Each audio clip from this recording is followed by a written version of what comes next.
हालांकि बहुत सारी बातें भाषण में आ गई हैं, आप भी लोग कहीं ना कहीं सवाल पूछना चाहते होंगे, लेकिन जो इधर हमें कुछ नौजवानों ने और पढ़े लिखे बुद्धिजीवियों ने भाजपा की झूठी सरकार से जो जनता के सच्चे सवाल हैं वो पूछे हैं, और यही जनता के सच्चे सवाल भारतीय जनता पार्टी को उखाड़ फेंकेंगे। आज तक बीजेपी ने अपनी मनमर्जी की है, 140 करोड़ लोगों की बात नहीं सुनी। जो लोग संविधान को बदलना चाहते हैं, इस बार जनता उन्हें बदल देगी।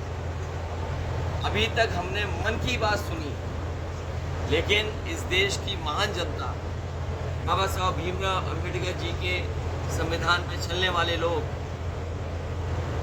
उन्हें अपना सब कुछ मानने वाले लोग, वो कहते हैं कि अब मन की बात नहीं चलेगी, अब संविधान की बात होगी।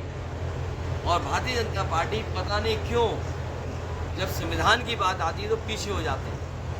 अपने बड़े बड़े नेताओं से उन्होंने स्टेटमेंट दिलवाए कि संविधान बदल जाएगा, संविधान बदलेगा, चाहे वो मेरठ के प्रत्याशी हों, चाहे उनके कर्नाटक के एक नेता हों, चाहे अयोध्या से लड़ने वाले उनके प्रत्याशी हों। इसी तरीके से उन्होंने जगह जगह से कहलवाया और तभी इन्होंने नारा दिया 400 पार।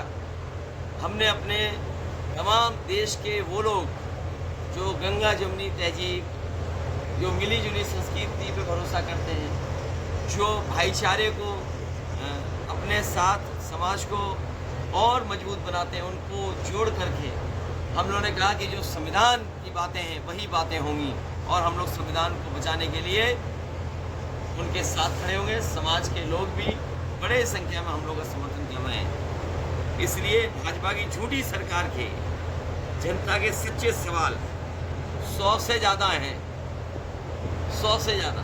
हम कुछ ही पढ़ सकते हैं।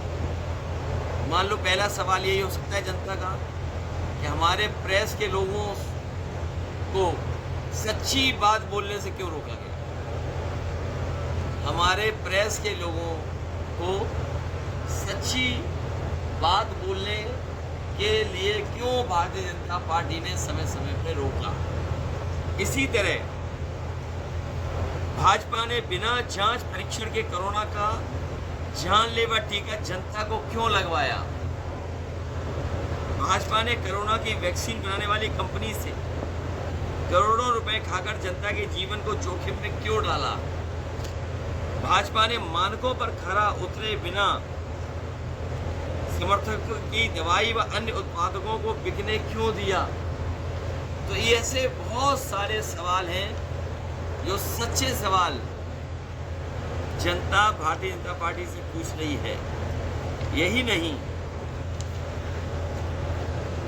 भाजपा ने काले कानून को लागू करने के लिए हजारों किसानों की शहादत क्यों ली। भाजपा ने किसानों के रास्ते में कांटे क्यों बिछवाए। भाजपा ने किसानों पर लाठी क्यों चलवाई। ये वो सवाल हैं जिनका जवाब भारतीय जनता पार्टी के पास नहीं है। भाजपा ने जेल में अपराधियों की हत्याओं को होने क्यों दिया। भाजपा ने भू बालू माफियाओं का समर्थन देकर पनपने क्यों दिया। और आपको याद होगा,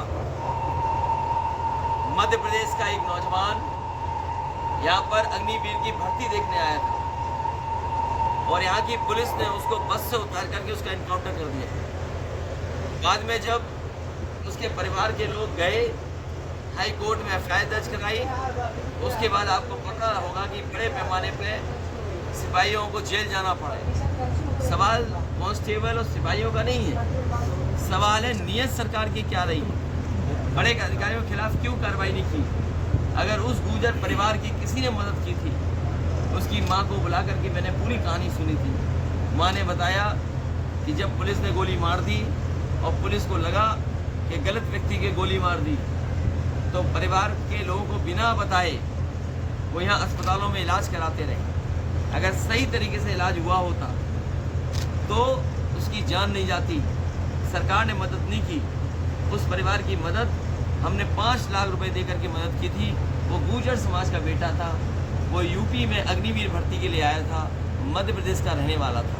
सोचिए ऐसी सरकार है, उसकी माँ सवाल सरकार से पूछ रही है कि आखिरकार मेरे बेटे को गोली क्यों मारी, और अगर गोली लग गई थी तो घर परिवार को, ये लोगों को बुला करके अच्छा इलाज क्यों नहीं कराया।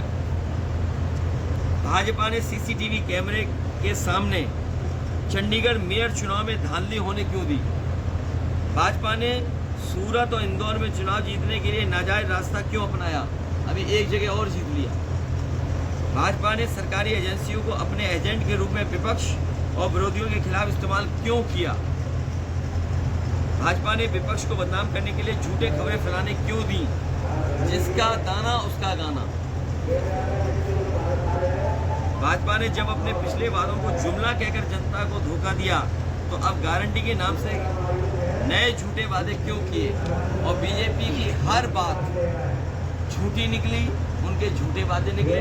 हमें उम्मीद है इस लड़ाई में हमारे पत्रकार साथी भी हमारा साथ देंगे और बीजेपी को हटाएंगे। सर भाजपा इस बार नारा दे रही है कि इस बार 400 पार, क्या कहेंगे इस पे? 400 पार करने जा रही है? अब 400 पार नहीं होगी, संविधान की बात होगी।